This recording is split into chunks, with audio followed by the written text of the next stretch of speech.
And we are back with another One Piece chapter reaction. Today we will be reacting to chapter 1089.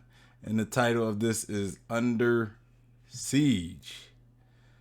So I don't know what this chapter is about. Didn't really get any spoilers or anything. Didn't see any spoilers. Um I'm assuming we might be going back to Egghead based on the last chapter. How last chapter ended when it kind of gave us that little Egghead, the return to Egghead teaser. So I'm assuming we might be going back to Egghead. You know, maybe we might be getting more of Garp and Aokiji because we didn't really get like a. We didn't get a full on conclusion to that, right? So, we know that Garp is staying behind for sure though. But yeah, so kind of switch back to Egghead at the end of that chapter. So I'm assuming we might be going back to Egghead. We know there's a lot of stuff is about to happen to Egghead, the Egghead incident. Don't know what that is just yet, but maybe that's where we start. But without further ado, let's get into this chapter. One Piece chapter 1089 Under Siege. So looking at the cover page, see Nami talking to a cow. The cow is bringing her like coffee or tea of some sort. Don't really know what it is, but the cow has a paper that reads, "The stars outside shine almost as beautifully as you, Nami-san. Would you like to come with? Would you like to come watch them with me, Sanji?" And then Nami writes a note and says, "Thanks, but I saw them earlier, Nami." So I guess Sanji is using this cow to send messages to Nami. Matter of fact, I think we see Sanji in the back, like through the window. There's like a window, and Sanji's pretty much eavesdropping. It says cover request by Parko. A cow serves Nami a late night mug of warm milk while she works on her sea charts.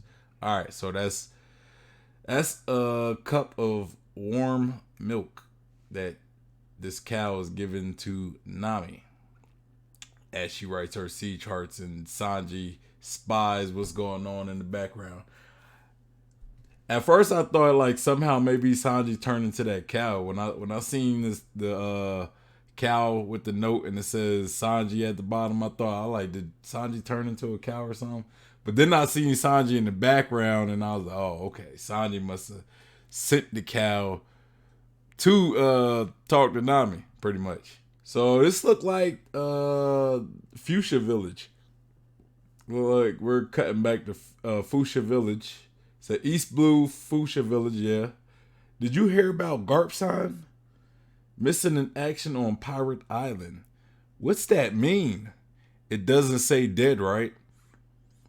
And then we see that old guy who he's like I don't know if we call him the mayor or what, but that old dude from Luffy's village said there's no need to worry about him. He's a living legend. And then we see old girl. Dang, what is old girl name?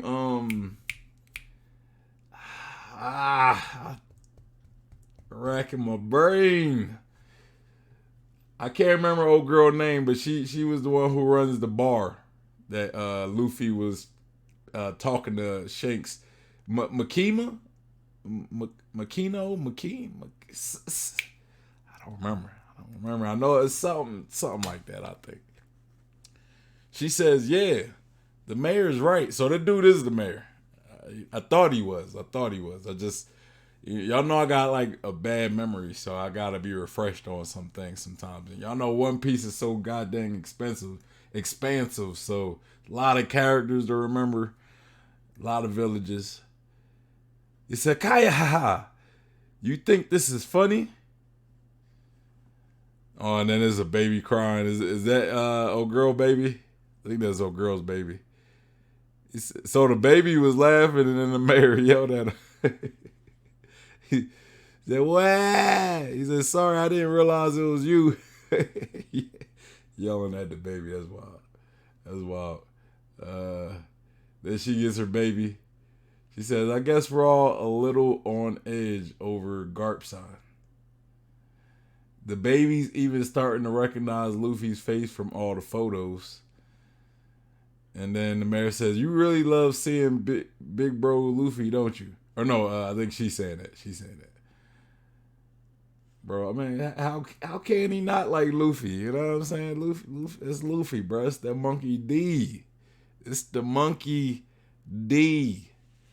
Then we cut the D-Don and the mountain bandits. D-Don says, "Garp, Luffy, what are you doing?" You see the other bandits say, he said, huh? So they're curious what's going on. All right, so we're in the East Blue. Look like we're in Logtown, right? And I don't know what's going on. It seems like there's an earthquake happening. People screaming. Somebody say, "Earthquake." And we go to South Blue. And it's like big ass waves. Someone say, "It's a tsunami. Get the higher ground." And then we get in the old box. It says, "No earthquake in recorded history matched the one felt on that day." So there's like earthquakes happening all over the globe. We cut to the West Blue. We see this bridge wobbling. And then in the North Blue, where it's like snowy, said it caused untold destruction across the world. So we in the middle of an earthquake, but where's this earthquake happening though? I don't remember. Like, is this Blackbeard's doing? Is Blackbeard like going crazy or something right now? Like, what's going on? Blackbeard was headed to or I think it's speculation because we don't know who was on that ship, but it was one of Blackbeard's ships that was heading to Egghead Island. And did something happen on Egghead that is forcing Blackbeard to like cause a global earthquake? Or is this Eames doing? Who's causing this earthquake? I'm curious. Or what is causing this earthquake? All right, so we getting a double page spread, and we're on the Grand Line. We see Laboon screaming. Iceberg. So we I guess we cut the water 7. We see Iceberg reading the newspaper. Said, and the older box continues. No one could determine the epicenter. So the significance of this geological event. I don't know where we're at, but I see I think her name's Hina, the Marine, the pink haired Marine who always smoking. And then it says, so the significance of the geological event went unnoticed. And then we cut the Wano as well because we see Momonosuke. And it says, unbeknownst to the people, we see some prisoners. I'm assuming this is Impel Down. It says, what the hell is happening? And then it says, a kingdom known as Lugia was erased from the map only 6 days prior. We see people on some random island screaming, get to the hilltop. And we cut to some celestial dragons. So I guess we're back at Mary Joa. Okay, so we see Eam. Eam says, is that Eam talking or is somebody talking to Eam? It says, we've reached the spot where the kingdom was. Okay, so I think somebody's talking to Eam. And said there's no trace of it left. Just a massive hole. It's like a circular waterfall in the middle of the sea. We can't sail any closer. But it doesn't look like the hole will collapse on itself. Okay, so we're at the Lelugia location. And there's like a big ass hole in the middle of the ocean. Like, what? Like, I'm curious, right? You get a big ass hole in the middle of the ocean. Like, does that water eventually fill? Does the hole does the ocean start to kind of, like, what happens to the water in the ocean if there's like a big ass hole? Like, cause I'm assuming the hole would have to be on the ocean floor, right? So you make a hole in the ocean floor.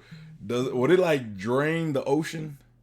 You know what I'm saying? And I would assume it would have to go somewhere, so it would probably go into like the Earth's mantle or core or like I don't know. I don't know. That's wild though.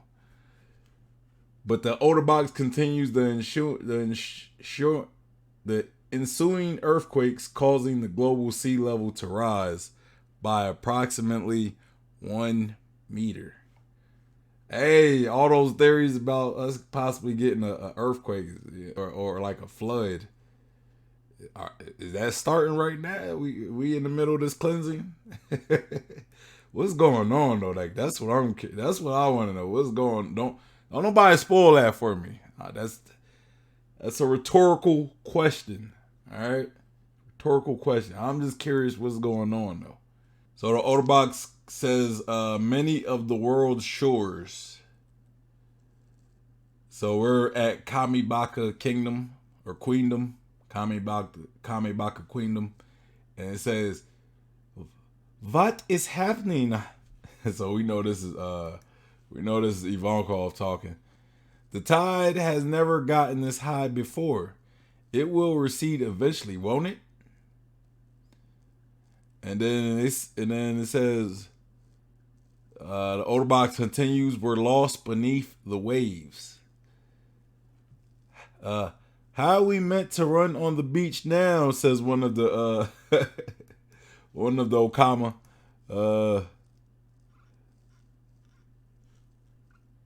and then it says, and some islands were submerged entirely. Damn. Okay, so we're at a random island that actually got sunk. Like the island is actually submerged fully. And they said everything's flooded. We can't stay here. There's a shark in my house. And then somebody's over Denton says reports of flooded islands are still coming in. Good thing they had ships. And then we're back at the Fuchsia village. Look like it says it shouldn't be high tide yet. I'm sure to get a big catch on a day like this. You numbskull going fishing how? Or now going fishing now would be suicidal. Then we see the old mayor. So, okay, now we're back at Egghead Island. New World Egghead, the future, or the island of the future. Okay, so I'm assuming we haven't gotten this Egghead incident yet. That's what it look like. It don't look like it happened just yet, but whatever is going on around the world is affecting Egghead as well. Seemingly, I could be wrong. Maybe whatever is going on at Egghead at the moment is what is affecting the world, but I don't know. The new Egghead or New World Egghead, the island of the future, a massive force has surrounded the island, possessing more than enough firepower to put a Buster Call to shame. Okay, are we about to get like a bigger version of the Buster Call? Someone says sea levels have risen worldwide. Yes, sir, we're at a loss. And then says the Otterbox continues, the fleet is comprised of over 100 ships of various size and class. There are 20 great warships among them.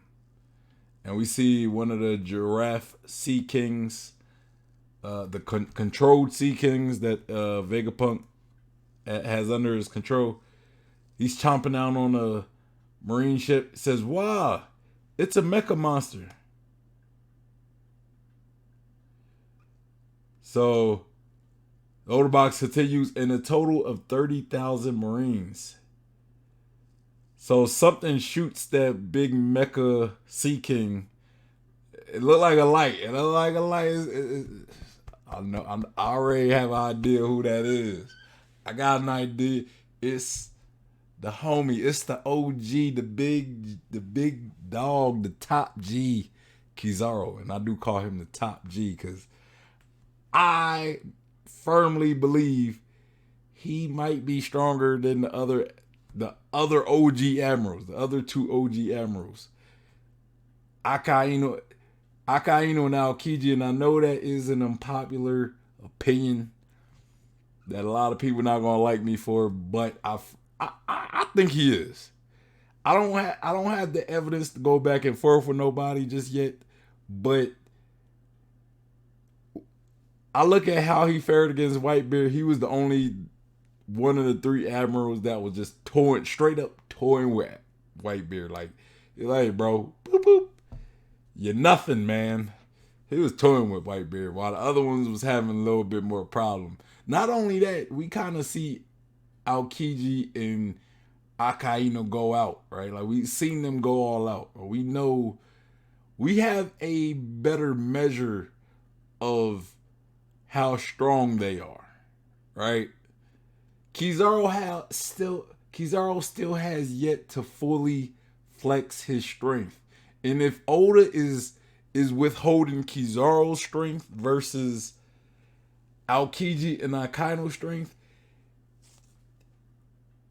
it just tells me that maybe Oda has something bigger in store for Kizaru. I have my own theories of what could be in store for Kizaru, like, cause I kind of think that Akainu isn't necessarily bad, like we kind of paint him to be. You know, I think Akainu might betray the world government. I think there's been a lot of breadcrumbs leading to that. You know what I'm saying? Because he's always at odds with the Gorosei because they're always stepping on his toes. The fact that he might possibly be a member of Sword, I don't know. He has a sword tattoo. Why does Akainu of all people have a sword tattoo?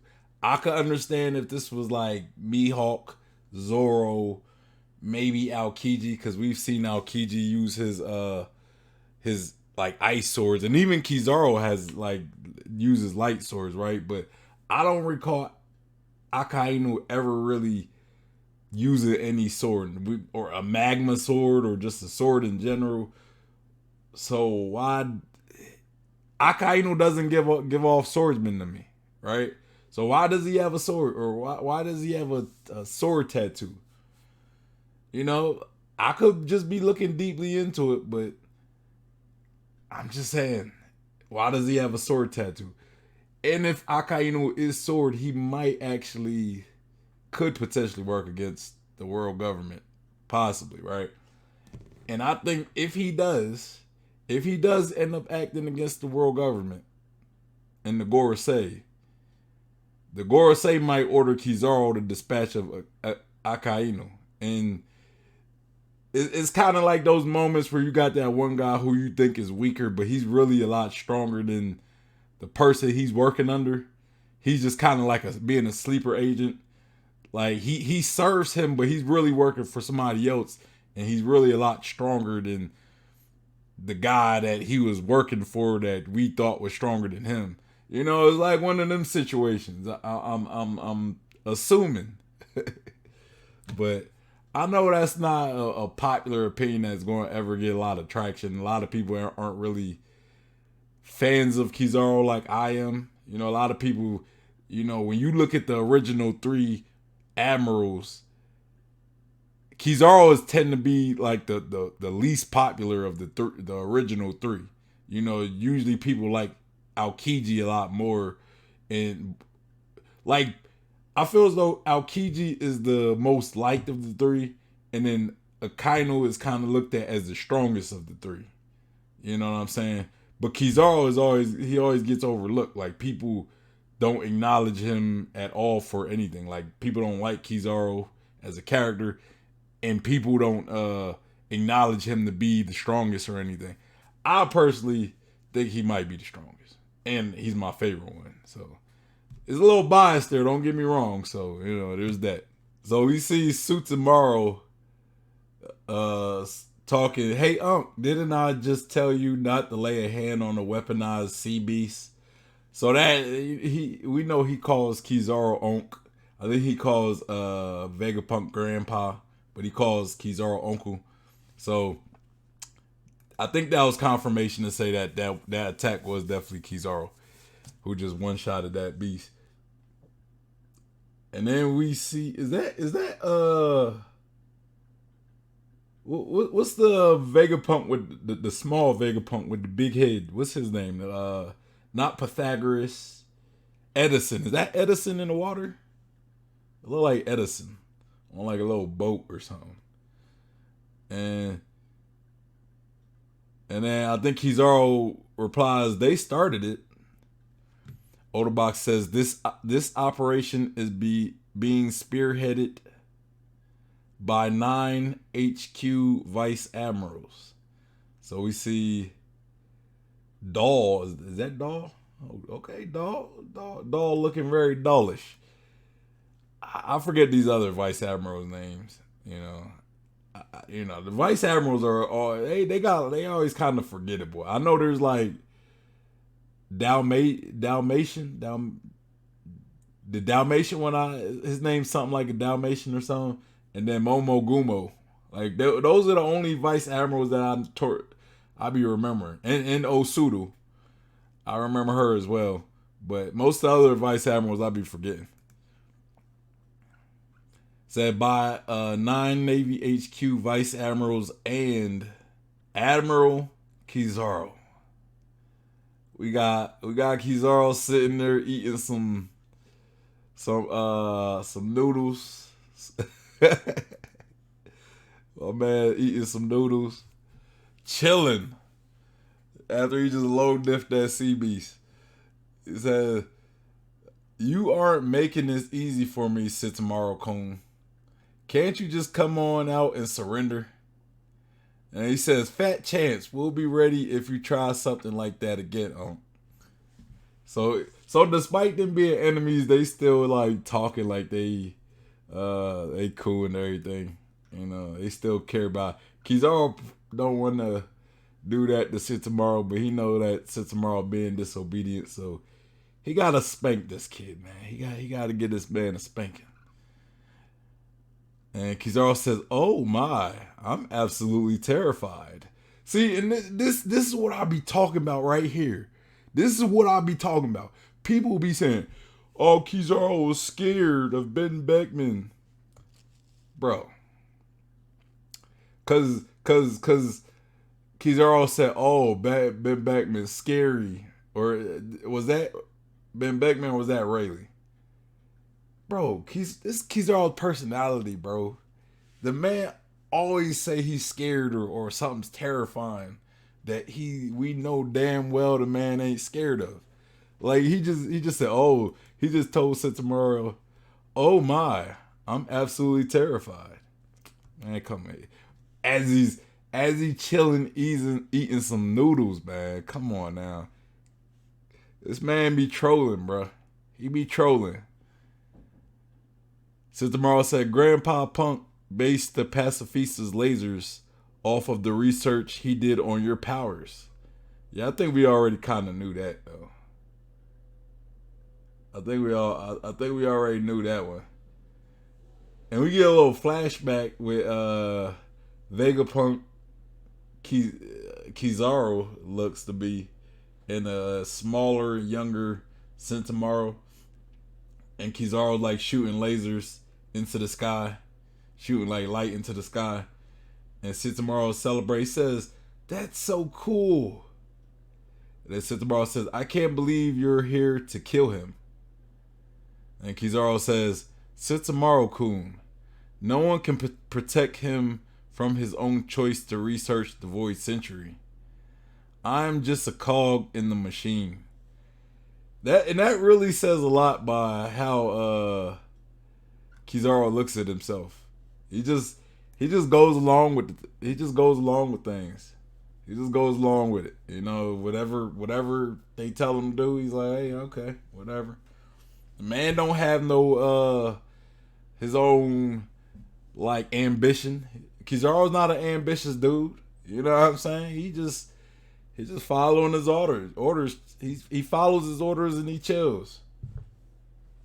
That's that's that's what he does. He just be chilling and he follows his orders. Kizaru says, anyway, this fight isn't exactly in our best interest. Everything we break is a net loss for us. At this point, I think it's fair to assume that Rob Lucci and the others failed to complete their assassination mission. And then Sentomaru said, thanks to the Straw Hats. Yeah, I'm anxious to see how Kizaru acts when he see Luffy, bro, because he's still like Kizaru been trying to get his with Luffy for so long at this point, because I think ever since Luffy escaped Kizaru back in Sabaody, Kizaru like, bruh, I gotta get my get back with Luffy, bro. Like, he made me fail my mission. I don't like failing missions, so I gotta get him. I gotta get him. So we know Kizaru got that get back in mind. Odabox says, inside a certain warship, we see Saint J. Garcia, Saturn, the warrior god of defense science. He like eating a sausage, and it says, make sure no one knows I am here. They say, yes, sir. The Straw Hat Pirates storm Egghead to take Vegapunk hostage. This is a good article. It's one of Morgan's. And what is the reality of the situation? Jay Garcia says, sir, we have yet to receive any word from Cypher Pole Zero on whether their mission was a success. However, we can draw our conclusions based on Sentomaru's resistance. Alright, so they're just taking it as like, yeah, sure, CP0 had to fail if they're still resistant, because if they wouldn't have failed, we wouldn't be getting this much resistance from these guys. It can be safely assumed that Dr. Vegapunk and his 6 satellites are up in the Labo Stratum. So we get a view of the Labo Stratum, the big old egg. It says Punk Records. And then we see Vegapunk, all the other Vegapunks. Who was the traitor again? It was the not Lilith. It wasn't Lilith. It was the one who sleeps and eat and all that stuff. It was her, if I remember correctly. And it says, along with the 4 Seraphim assigned to protect them. So we see Vegapunk's Stella. Under him, we got the other Vegapunks, the satellites.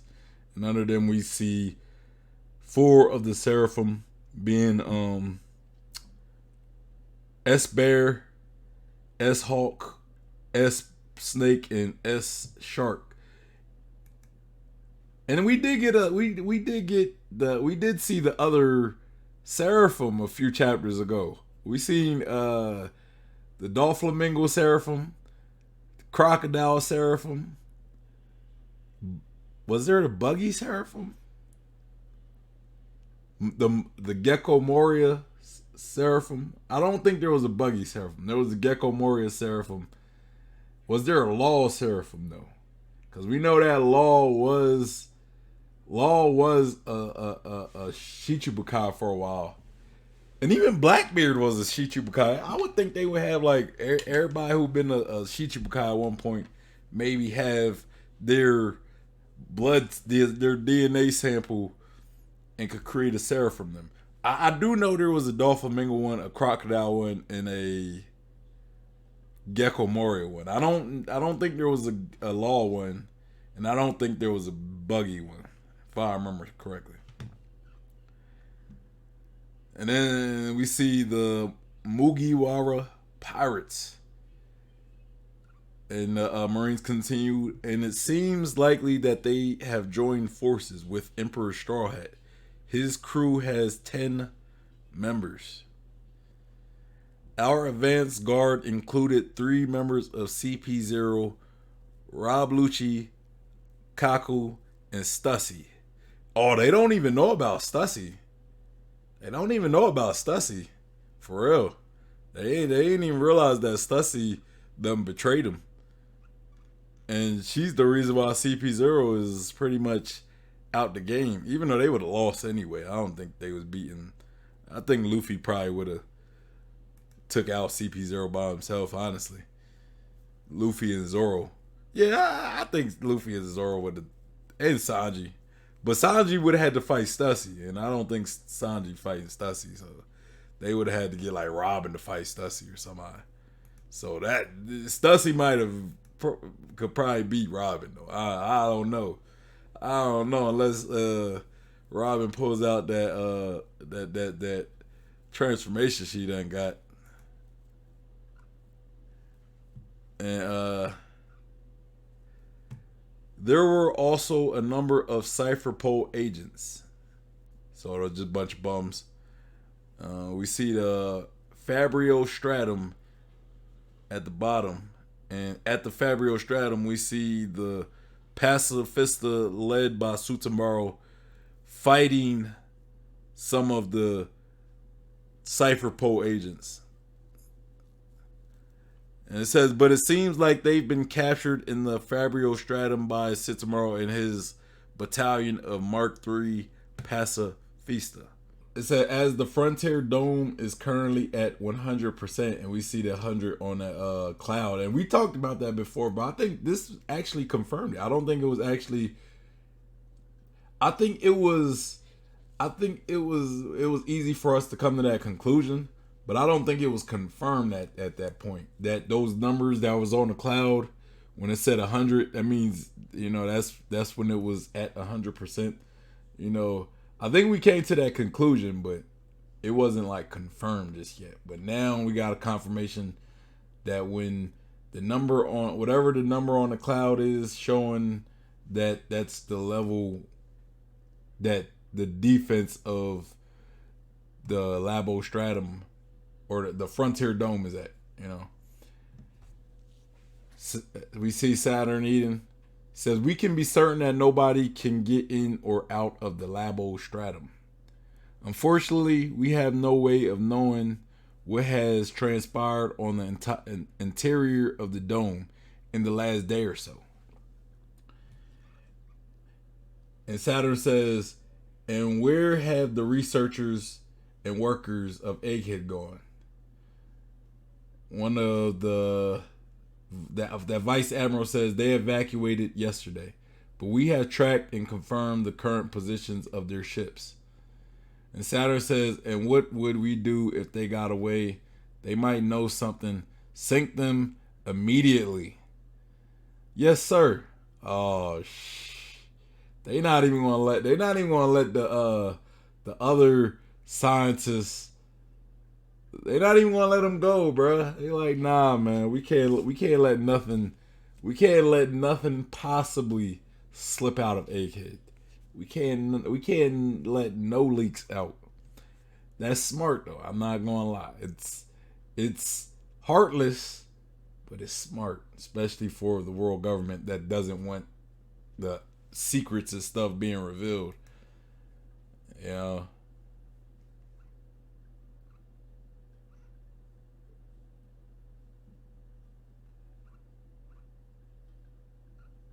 I thought Jory Bonnie was like right. I was looking at this. I was like, where the hell Jory Bonnie come from?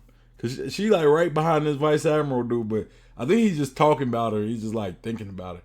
And he says, Saint Saturn, your warship. There. No, he says, Saint Saturn, your worship. There is one more thing. The glutton Jory Bonnie was reported to be on the island too. Oh, the plot thickens. Plot thickens. We already knew she was there, but what does that mean for Saturn though? What does Jory Bonnie being on this island mean for Saturn? What is the importance of Jory Bonnie as well? You know? And then Saturn says, Kuma's daughter. Well, Kuma's daughter. Well, we no longer have any use for her. But given that she is just a little girl, you can leave her be. And they say, understood. What? It, what? What is Saint J Garcia getting at? Right there, what he just said. He said, I don't know if anybody like is talking about this, right? But he says just or but given that she is just a little girl, you can leave her be. What does he mean that she's just a little girl? It's like, okay, cause it's always been mentioned, right? Like nobody knows Jory Bonnie's actual age. Like we don't know her actual age. People speculated she could be an old woman who just keeps herself young with her devil fruit. Which that actually be would she be immortal if that's the case? If she could actually, and when I say immortal, I mean more so like she can't die from aging. Like she can't die from old age. Because if you could technically make yourself young at any point, that means you never have to actually live at being old, right? You never actually have to live as an old person. You can always just constantly keep yourself young. I would think, right? I would think so. That would be a level of immortality. At least like she can die from natural means. Or no, let me scratch that. Maybe she can, like if she contracted a deadly disease. I don't know if de-aging herself, maybe, I mean, possible. If she de-aged herself to age before she got the disease, that's possible, right? But maybe she can't like get rid of like reverse bad diseases. But but that doesn't mean she couldn't make it to where she can't die from old age is pretty much where I'm getting at. But Saturn says she's just a little girl. Like, so does that mean that Jory Bonnie's like actual age is she that she's a little girl, a young girl? Like she's a adolescent possibly? You know what I mean?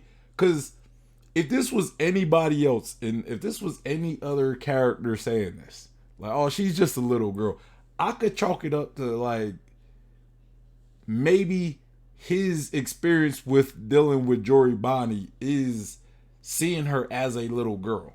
You know what I'm saying? So he just thinks, because that's how he sees Jory Bonnie every time he sees her as being a little girl. But this is a Gorosei member. Like these guys be knowing things. They be knowing. They be having a deeper knowing of some things, and seeing how Jory Bonnie is Kuma's daughter, and Kuma has worked with the world government, and Kuma's also worked with Vegapunk. Vegapunk is under Saint J Garcia. I'm assuming because Saint J Garcia is he's like what, the war god of the god warrior of he's the god warrior of science. So I would think maybe he's the Gorosei member directly over Vegapunk, and maybe he's worked with Vegapunk. Maybe not like work with him, but he's been on Egghead a few times. Maybe met Jory Bonnie sometime and Kuma like a few times. So maybe he might actually know Jory Bonnie's actual age. You know what I mean? It just made me think, like if he says it, if Saint J Garcia is saying that she's just a little girl, to me it's just meaningful. But at the same time, maybe he doesn't know either. Maybe his experience with Jory Bonnie has always been her at a little girl stage, and so he's just assuming like maybe he doesn't even know about her devil fruit ability, and he just like have seen her as a little girl. To every time he's seen her, he just assumed that she was a little girl, and that's all it was. That could be it as well. You know what I mean? But the fact that he says it just makes me think like maybe he knows something that we don't. You know what I mean? Maybe he knows some things that we don't. Someone says, Kizaru-san, we've picked up a transmission from Egghead. It appears to be a long-range call. Bet it, bet it, bet it, bet it.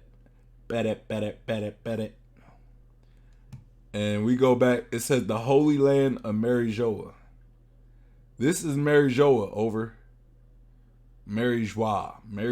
Let me say that. Marijoa. Admiral, you have a black transponder snail on your left arm. And Kizaru said, yeah, that means you can listen in.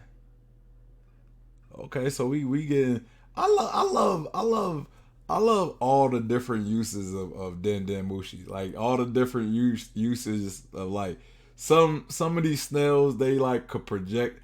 I think Oda did a real good job creating like the whole snail system and how they like or use them to communicate, or they could be used as like projectors for TVs. And you know, some of them were more like long range, some are more like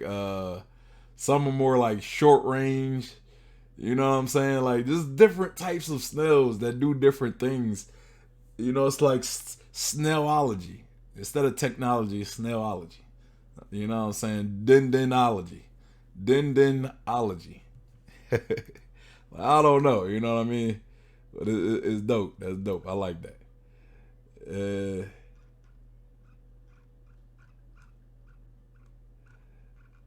And then we go to the room of authority where the other Gorosei members are. And it said, hey, this is York speaking. It said, oh, it's you. You guys are so rude. Why the heck are you trying to kill me too? They don't care about you, York. Shut up. Just because you're a traitor, they don't care. They don't care.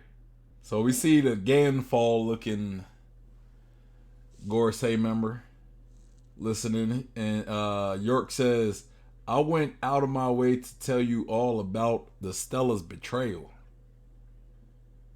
And then Ganfall Gorosei, I forget his name. I gotta look at their names again because I only remember Saturn, you know, because Saturn is the one we knew about the longest.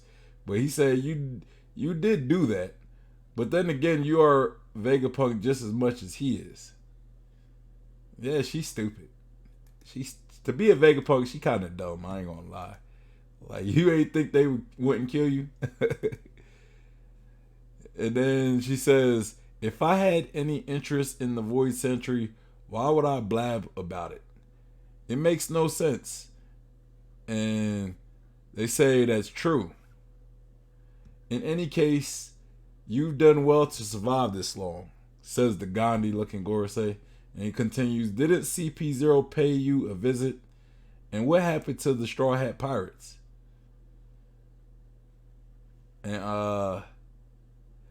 And then York continues, since I'm the one calling you, I'll let you take a wild guess. You do realize I have the Seraphim under my control, right? The fact that I survived the night shouldn't come as a shock. York continues, anyway, what's with this fleet you've got buzzing around the island? Are you trying to wage war on little old me?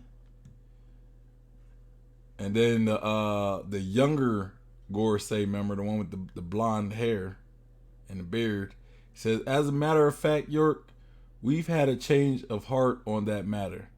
Am I right in thinking that you are capable of replicating the Mother Flame alone? Oh. They gonna try to use York to create the Mother Flame. But the thing is York capable?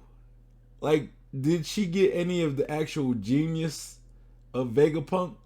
Right? Because it seems like every other Vegapunk, they get a certain aspect of Vegapunk, right? Like, she doesn't seem like she got any of the intelligence of Vegapunk. She seemed like she just got she does all the menial actions, like she pees for them, she eats for them, she sleeps for them, so they don't have to do that. But the thing is she actually Does she have the brain power of the other Vegapunks? Like, can she come up with formulas and inventions? Because Edison seems like he's the one who he has ideas and he invents, right? So I don't think like Pythagoras invents, Edison does. So if you ask Pythagoras to invent something, he might not be able to invent something. But I think Pythagoras is more like the researcher and coming up with equations, and he solves equations, stuff like that. I think I'm not, I'm just kind of going on my own, how I look at it. Lilith as well. I don't know if Lilith is. I don't think she can invent. Like, what does Lilith do? What is Lilith's whole deal? Like, she seemed like she may be more in charge of stuff like security on the island and stuff. And then we got Shaka. Shaka's more like the leader. He also seemed like he's more capable of making decisions for everybody, like making more bigger picture type decisions. That seemed like what Shaka's whole thing is, But could Shaka invent something if he needed to, or so would York be able to actually create the mother flame? You know what I mean? Would she actually be able to do that? And York says, "Oh, well, you look at that. So you do want something from me. I'm glad I sent it." And they say, "Indeed, this is a special request we're acting on." A request from whom? Either way, if that's what you want, the power station I need to make it is here. The power station I need to make it is here. And then we get a translator note that said kanji can be read as fusion reactor. So the power station is the fusion reactor. Okay. And then York says, "Just promise you won't lay a finger on me or my lovely laboratory." And then the Ganfall Gorosei memory says, "Very well. Also, I still want to be a celestial dragon." And they say that can be arranged. Then you've got a deal. There's just one other thing I need you to do first. My thing is, I think they would just kill off York eventually after they get what they need. She's playing a dangerous game, I will say that. Trying to work with these guys. They would kill her as soon as they, don't need her. Hyde says, "Very good point. Taking loads of dumps doesn't seem to be a specific prowess." Yeah, I mean, I'm looking at it more on like, it seemed like Vegapunk put certain aspects in each of the other Vegapunks to where like not all of them are going to have the same intellects, right? Like in her, the fact that like she take loads of dumps, that might not necessarily, that might mean she's probably like the least smart Vegapunk. She might be as far as like how much she can do, like I would think she might be the dumbest of them. You know what I mean? Because maybe since her what she's designated to do requires zero smart, so it just made me think that they wouldn't need to put any intelligence in her. You know what I mean? Like all the other ones have intelligence, but their intelligence are in different fields that Vegapunk excels in, right? So, like as far as inventing things, right? Like the field of inventing, like you could be the smartest marine biologist, but that doesn't mean you can't invent something. You know what I'm saying? That don't mean you can invent something for marine biologists. You know what I mean? So with her, it seemed like maybe since none of her tasks involve any actual science, maybe they didn't give her any intelligence for science. I would think. I could be wrong though. I could be wrong. Because if they're all equally smart, why separate yourself? Like, why even separate yourself if they all know things equally? Why even separate yourself? You know what I mean? I see separating yourself so you could have people specialize, so you could have each of yourselves specialize in certain areas that, you know, it makes you more efficient. You know what I'm saying? If each person is acting in one field, you know what I mean? York continues, save me. Straw Hat Luffy is here and he's going to kill me.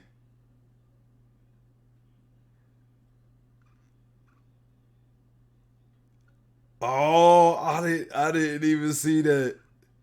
This whole time she's been talking to them and the Straw Hats got her prisoner. When did they find out? When did they find out? It says, "Save me! Straw Hat Luffy is here, and he's going to kill me." And they say the Gorosei say, "What?" Say Saint J Garcia says, "What?" Even Kizaru's like, what the hell?" And we see all the Straw Hats around York. Zoro got his blade to York's neck as Usopp is holding the phone or the Denden Mushi talking to him. Stella Vegapunk is free. Where's Sanji? Sanji is going to sit here and allow Zoro to have a sword to a woman's neck, even though she is a clone. She's not like a real woman, but bruh, like Sanji's going to allow this? Like Sanji of all people? Even Nami got a gun. I think that's a bubble gun. We see Sanji in the back with food, looking towards Nami. Lucci in the back, like he ain't one of the Straw Hat enemies. And how is Lucci? Lucci,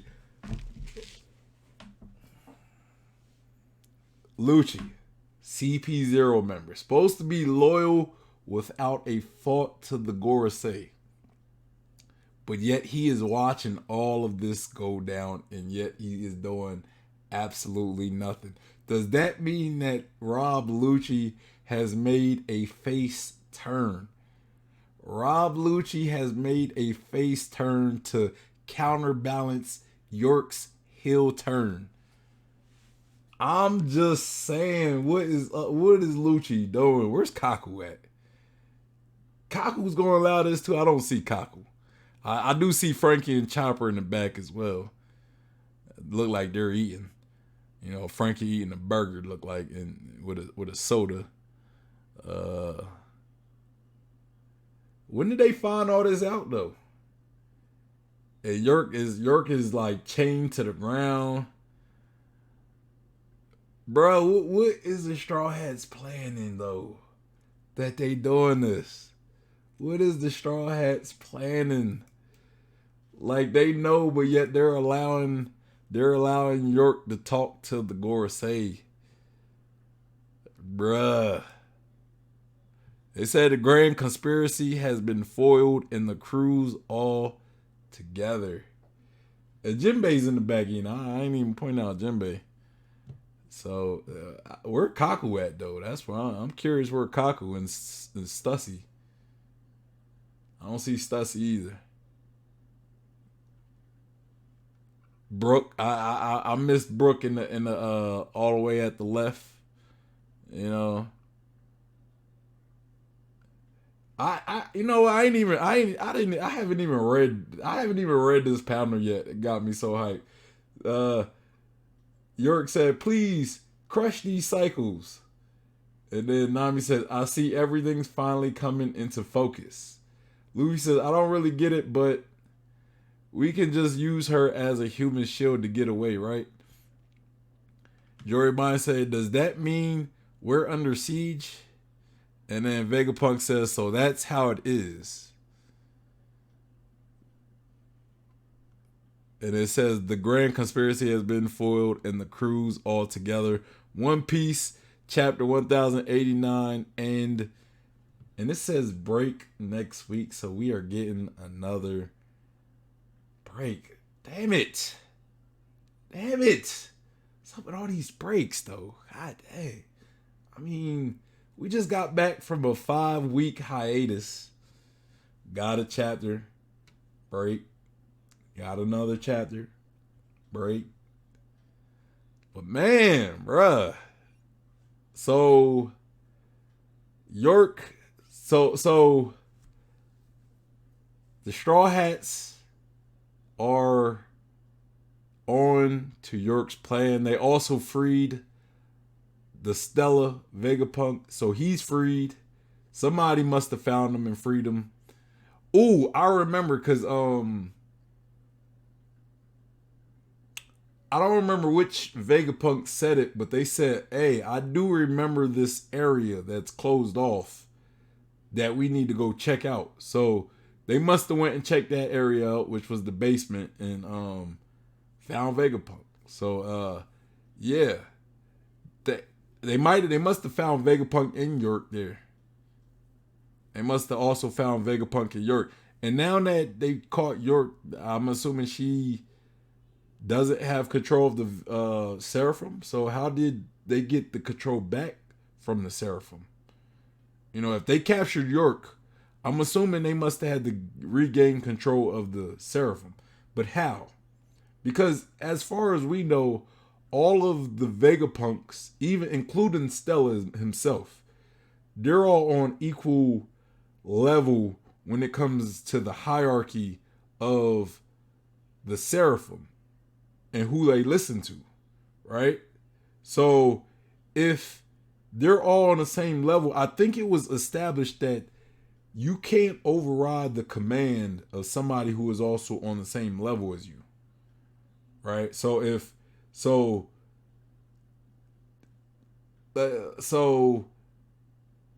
Stella wouldn't be able to override a command from York or Lilith or anything because they're all on the same level. You know, so the only people who could override a command from one level is somebody who's on a level above. You know, if I remember correctly, that was established. It was established around the time when CP0 was on the island, and they was trying to, I think after Stussy betrayed him, but she couldn't command the Seraphim, so they needed one of the Vegapunks to command the Seraphim, which Edison came out and did that. So yeah, I think it was established at that point. So who, unless they threatened her to give a different command, you know what I mean? Because maybe since she's the one who gave the command, she could override the command.